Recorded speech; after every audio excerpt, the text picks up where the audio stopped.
ئەمڕۆ 12/3/2025 لە قەزای سەید سادق هەڵمەتێکی بەرفراوان بۆ پاکردنەوەی چەمی چەقان لەلایەن کۆمپانیای گەرمدین و بە سەربەرشی بەڕێوەبەرەتی گشتی شارەوانی و شارەوانی سەید سادق ئەنجام درا. لە هەڵمەتەکەیە زۆر بە شێوازێکی بەرفراوان و بە چەندین ئامێر و شۆفڵ و حەفارە و چەندین گەڵابە و ژمارەیەکی زۆر لە کرێکار کە زیاتر لە 50 کرێکارە ئەم پرۆسەیە ئەنجام درا. بە شێوازێکی گشتی 15 ڕۆژ جارێک چەمی چەقان پاکەکرێتەوە لەو خۆڵ و خاشاکەی کە تێدایە. بەڵام ئەم هەڵمەتیان جیاوازتر و بەرفراوانتر بوو بە مەبەستەوەی کە بتوانێت پاکتاوێکی تەواو لە ناوچەکەی ئەنجام بدرێت و سەرەڕای چەمی چەقان ناو بازار و شەقامی سەرەکی سەید سادقیش پاک بکرێتەوە بشۆرێت لەلایەن کرێکار و ئامێرەکانەوە.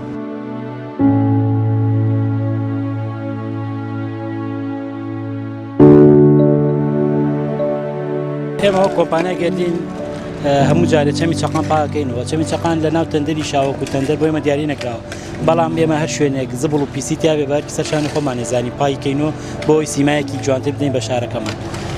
ئێمە ئەمڕۆ هەڵمەتێکی بەرفراوانمان کردووە بۆ پاکردنەوەیەکی یەکجاری چەمی چەقان و ئەم ناوبازاڕی بڵێنەوەی کە کەوتۆ جێپردی ناوبازار، چونکە زۆر پیسەوە دوکاندارەکان بەڕێزەکان کاسبدارە بەڕێزەکان زۆر هاوکارمان نابن، چونکە ئەمە زباڵە هەموو هینی ئەم دوکاندارە بەڕێزانە کە لە سەرپردەکەەوەی خەنە خوارەوە ئەو دوکانش کە بە قەراقی چەمەکایە هیچ هاوکارێکمان ناکەن، وەکەی بێنن ئەوە هەمووی زباڵەی ناو بازارە، هی ماڵان نییە.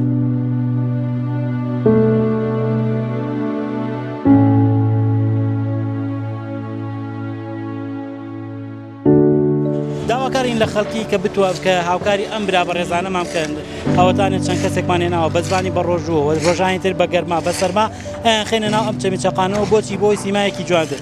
با ئێمە هەر لە هەرێکێک لە لای خۆیەوە هەرێکی لە ئاس خۆیەوە یەک عەلاگە کەمتر فرێنە خوارەوە ئەم چەمی چەقانە پاکە بێت.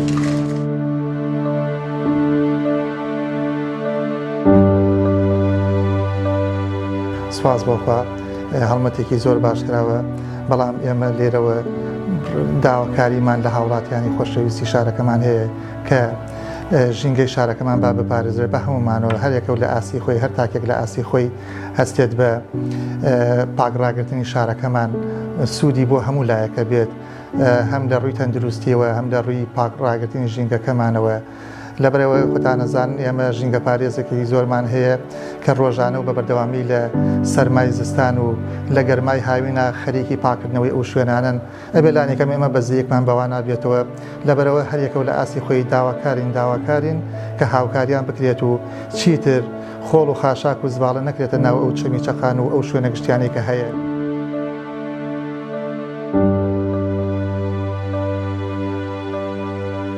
بەداخەوە ئەوەی کە بۆتە هۆی گرفت بۆ دروستبوونی ئەم خۆڵ و خاشاکە وەکوی بینیت بە شێوازێک گشتی ئەو ژمارە زۆرەی دوکاندارانەوە، چونکە ئێرەش بە شێوازێک سربەتاڵەو کراوەیە لە ڕێگەی خەڵکو و لە ڕێگەی دوکاندارەکانەوە خۆڵ و خاشاک ئەکرێتە ناو ئەم شوێنە و ئەبێتە هۆی سیمایەکی زۆر ناشرین. هیوادارین خاوەن دوکان و ئەو کەسانی کە لێرە ئەژین و خەڵکی ئەم ناوچەیە هاوکار بن و پاک و خاوێنی شارەکان بۆ خۆیان ڕابگرن.